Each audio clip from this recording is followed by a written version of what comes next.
करतो. बघा मी होतो लहान काय आणि मोठं काय इथं होतो. तसं काही नसतं. आजीबाई इकडं लक्ष द्या. मला सांगा, मी एकदा एका बाजारामध्ये गेलो होतो बरं का. लहान काय आणि मोठं काय ते तुम्हाला सांगतो. एकदा बाजारामध्ये गेलो. बाजारामध्ये गेल्याच्या नंतर तिथे एक आजीबाई विंचू विकत होती बघा. विंचू काय विकत होती? विंचू. आणि तिच्याकडे भरपूर प्रकारचे विंचू होते. आणि भरपूर प्रकारचे विंचू असल्यामुळं त्या ठिकाणी मी गेलो आणि आजीला विचारलं, आजी हा मोठा विंचू कितीला दिला? आजी म्हणाली, महाराज 10 रुपयाला. कितीला? 10 रुपयाला दिला. त्याच्यापेक्षा एक लहान होता. आजीला विचारलं, आजी हा लहाना विंचू कितीला दिला? आजी म्हणाली, तोही 10 रुपयाला. त्याच्यापेक्षा आणखी एक लहान होता.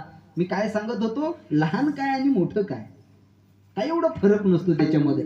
तुम्ही इकडे लक्ष द्या, फक्त आपोआप समजेल तुम्हाला. त्या ठिकाणी विचारलं, आजी हाही विंचू कितीला दिला?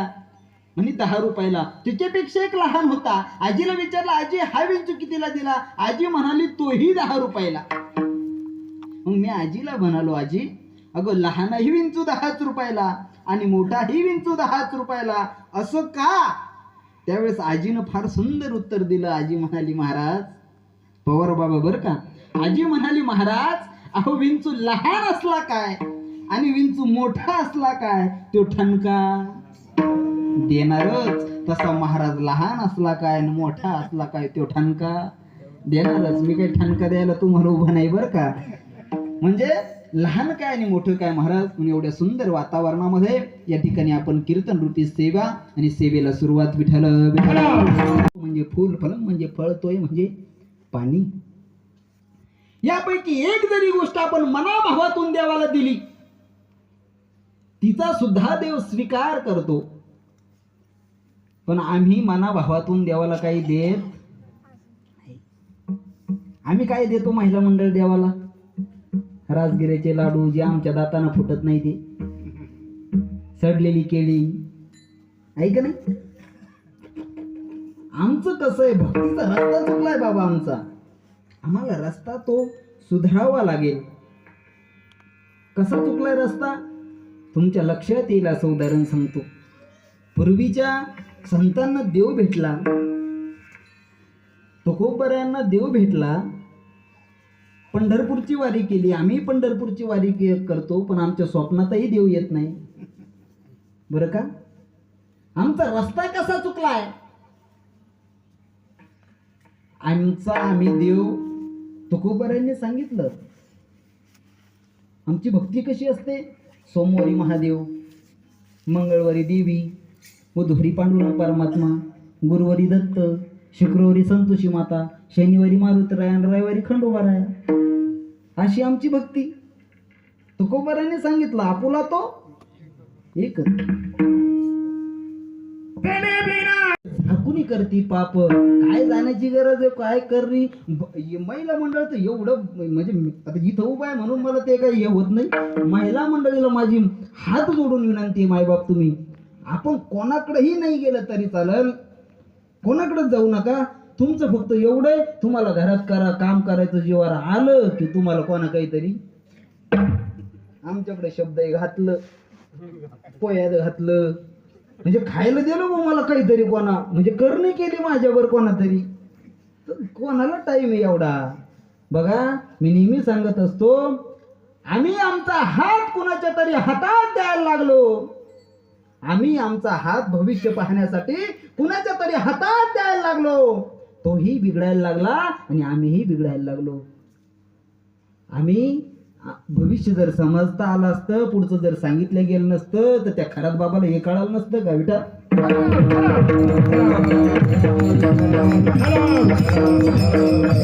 हो, मी नेहमी सांगत असतो, आपण देवाला नाही घाबरलं तरी चालेल.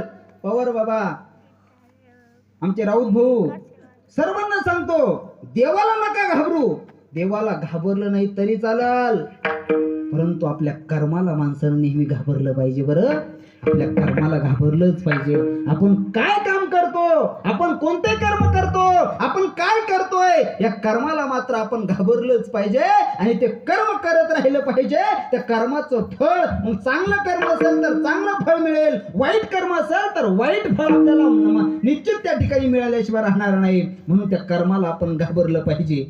आमचा रस्ता चुकलाय म्हणून आम्हाला देव भेटत नाही, तर होतो आपण रस्ता चुकलाय आमचा. कसा रस्ता चुकलाय तो बघा. आपण देवाला काय देतो जे आपल्या कामाचं नाही, ते तुम्हाला सगळ्यांना पटल असं सांगतो. आपण नारळ फोडतो बघा, महिला मंडळ नारळ फोडतो ना. हा, नारळ फोडल्याच्या नंतर सगळेजण लक्ष द्या, नारळ फोडल्याच्या नंतर जर का विठ्ठल महाराज नारळ चांगलं निघालं तर आम्ही देवाला एवढा प्रसाद आहे का नाही, हा एवढा प्रसाद म्हणून त्या ठिकाणी ठेवतो.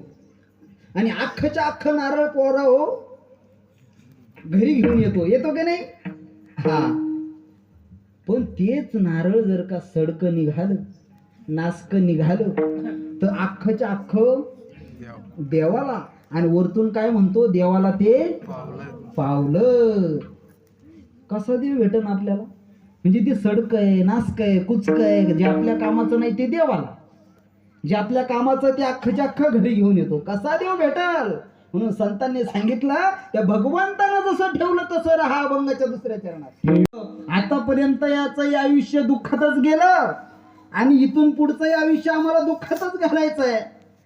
म्हाताऱ्यांना सांगतो, तुम्हाला जर पुढचं आयुष्य चांगलं जगायचं असेल, आनंदात जगायचं असेल, आनंदात घालवायचं असेल ना, तर सकाळी उठायचं आणि गावातल्या शेजारच्या पाजारच्या 10-15 बाया आपल्या वट्यावरती जमा करायच्या. आपल्या वट्यावरती जमा केल्या, म्हाताऱ्याला सांगतो सासायला बरं का, आपल्या वट्यावरती बाया जमा केल्या की आपल्या सुनबाईला चहा ठेवायला लायची. काय चहा? आणि तिनं चहा सगळ्यांना दिली की मग काय फक्त एवढंच म्हणायचं, वा वा वा काय सुंदर चहा झाली. अशी चहा गावात कोणालाच येत नाही, त्याच्या साखर का नसा. फक्त तुम्ही असं म्हणायचं. दुसऱ्या दिवशी तुम्हाला नाश्ताही टायमावर येईल, पण आमचं तोंड चांगलं नाही, आम्ही तसं काही म्हणतच नाही. आम्ही काय म्हणतो माहितीये का, कुठून अवदासा आली माझ्या घरात दिली ना आमच्या पोराला नुसतं बैल करून ठेवलं. मग तुम्हाला कशाला घरात ठेवल ती, बरं का. म्हणून मला सांगा, चांगलं बोलायला शिका. चांगलं जर का आपण बोललो तर त्या चांगल्या बोलण्यात आपला फायदा आहे. पण आम्ही चांगलं कधी कोणाचं होऊन द्यायला आम्हाला विचारच येत नाही. आता समजा विठ्ठल महाराजाचं माझं घर शेजारी शेजारी शेजारी म्हणल्यावर कसं स्पर्धा लागलेली असते, तू पुढं का मी पुढं. आता आम्ही दोघंही देवाचे भक्त. विठ्ठल महाराजाला एक दिवस देव झाला प्रसन्न. देवानं विचारलं, देवानं सांगितलं, विठ्ठल महाराज तुम्हाला मागायचंय काय ते मागा. विठ्ठल महाराजाचं विचारचक्र सुरू झालं. देणारा देव आहे, काही मागू शकतो आपण. काय मागावं? गाडी मागावं, सोनं मागावं, चांदी मागावं, नेमकं मागावं तरी काय? जमीन मागावं, प्लॉट मागावं, नेमकं मागावं तरी काय? विचार करत असताना देवानं एक अट घातली. देव म्हणाले, विठ्ठल महाराज तुम्ही मागसाल ना त्याच्या दुप्पट तुमच्या शेजाऱ्याला जाईल, म्हणजे दिनेश महाराजाला जाईल. विठ्ठल महाराजाचं चक्र उलट फिरायला लागलं. आपण जर का 1 तोळा सोनं मागितलं तर याला 2 तोळे जात आहे, आपल्या पुढे जात आहे. हे आपल्या पुढे जाता कामा. 1 एकर जमीन मागितली तर त्याला 2 एकर जाते. 1 प्लॉट मागितला त्याला 2 प्लॉट जातात. 1 घर मागितलं त्याला 2 घरे जातात. आपल्या पुढे जात आहे, हे पुढे जाता कामा नये. माझं नुकसान झालं तरी चालेल, पण हे पुढे जाता कामा नाही. विठ्ठल महाराजांना देवाला विनंती केली. म्हणाले, देवा एवढं काम तुम्ही करा. म्हणजे काय? म्हणजे माझा डोळा एक जाऊ द्या, निकामी होऊ द्या. त्या डोळ्यानं अजिबात दिसलं नाही पाहिजे. म्हणजे दिनेश महाराजाचे दोन्ही डोळे जातील. म्हणजे आमचा विचार करण्याची पद्धत ही अशी आहे. आणि कीर्तन ऐकण्याची हे सुद्धा महल होता.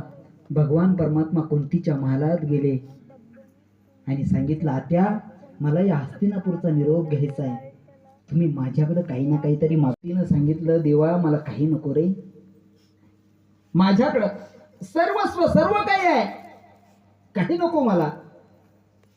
आणि आमचा विचार करा, आम्ही जर का राजूरला आलो ना, 20 रुपयाचं नारळ देवाला फोडतो आणि लाखो रुपयाचं मागणं मागतो. माझा मुलगा नोकरीला लागू दे, आमची विहीर चालू आहे त्याला पाणी चांगलं लागू दे, पाणी लागल्यावर आम्ही बाग लावणार आहे त्याला फळं चांगले येऊ दे, पाऊस येऊ देऊ नको, गारा पडू देऊ नको, आणि आम्हाला कोटी रुपयाचं नो त्या ठिकाणी कोटी रुपयाचा फायदा होऊ दे. किती रुपयात? 20 रुपयात देऊ एवढा येडा आहे का? म्हणजे आमचं बघा काय. कुंतीचं उत्तर ऐका. कुंतीनं सांगितलं, देवा मला सुख नको, काहीच नको मला तुझ्याकडनं, नाही काही नाही काहीतरी मागावं लागेल. त्यावेळेस कुंतीनं काय मागितलं ऐका महिला मंडळ. कुंतीनं देवाकडे पदार्पण केला आणि सांगितलं, देवा तुझ्याकडे जेवढं काही दुःख आहे, जेवढं काही संकट आहे, तेवढं माझ्या पदरात टाक. भगवान परमात्मा हसायला लागले आणि सांगितलं, काय मागितलं सात्या? दुःख संकट. आता तू हे विनाकारण मागू शकत नाही, याच्या पाठीमागचं कारण काय तेवढं मला सांग. त्यावेळेस आत्यानं सांगितलं, याचं एकच कारण आहे, मला सुखात तुझी आठवण कधी होत नाही आणि दुःखात तुझी आठवण झाल्याशिवाय राहत नाही.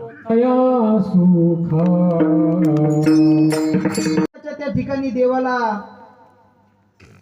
देवानं त्या ठिकाणी प्रत्येकाच्या घरात जन्म घेतलाय आणि तो जन्म म्हणजे माझी आई आहे आणि तो जन्म म्हणजे माझा बाप आहे. त्या आई बापाला सांभाळा, आई बापाची सेवा करा. परंतु आम्ही काय करतो, लय जण पाहिलेत आम्ही, आई बापाला घराच्या बाहेर काढून देतात आणि आमच्या माऊलीचा सोहळा निघला की तिकडे दिंडीत ज्ञानोबा तुकाराम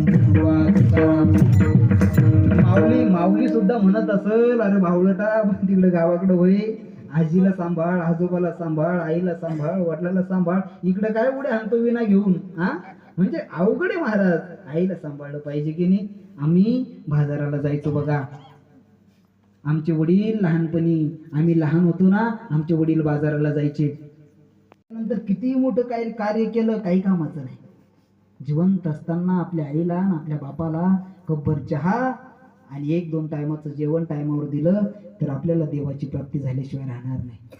महिला मंडळ, मला सांगा, तुम्हाला माहेर कुठपर्यंत आहे? माहेर जोपर्यंत तुमचे आईबाप जिवंत आहे तोपर्यंत तुम्हाला माहेर आहे. ज्या दिवशी आई गेली ना, बाप गेला ना, त्यावेळेस कळतं भाऊ किती मोठा असू द्या तुमचा. माझ्याकडे छोटी छोटी मुलं आहे, 2 मुलं होती पवार बाबा माझ्याकडं, कारण अनुभव आला तो सांगितला पाहिजे जगाला. शिल्लोड मधली मुलं माझ्याकडे 2 होती. आईचं महत्व आणि बापाचं महत्व सांगतो. आज चतुर्थी आहे, आज संस्थेवर पालक मेळावा असतो बरं का. चतुर्थीला सगळी लोक आम्हाला भेटण्यासाठी महिन्यातून एकदा येतात. तुम्हाला आईचं आणि बापाचं महत्व सांगतो. त्या दोन्ही मुलांची आई आणि बाप दोन्ही वारलेले होते आणि ती मी सांभाळलं त्यांना 2-4 वर्ष. आणि मग पालक मेळावा ज्यावेळेस असायचा ना चतुर्थीचा, त्यावेळेसच्या सगळ्या मुलांची आई वडील यायची बरं का. पण ती जी 2 मुलं होती ना, ती फक्त रस्त्याकडे पाहत बसायची. आणि त्याच्यातला लहान मुलगा एक दिवस माझ्याकडे आला, मला म्हणाला, महाराज, म्हणलं काय बाळा, माझी आई असती ना, माझा बाप जर असता ना तर असाच भेटायला आला असता बरं का, असाच आला असता. माझे बाप लई, आणि ज्याले कळाला बाप त्याले कळाला विठोबा, त्याले कळाला विठोबा, माई बाप त्याले कळाला विठोबा. म्हणजे आई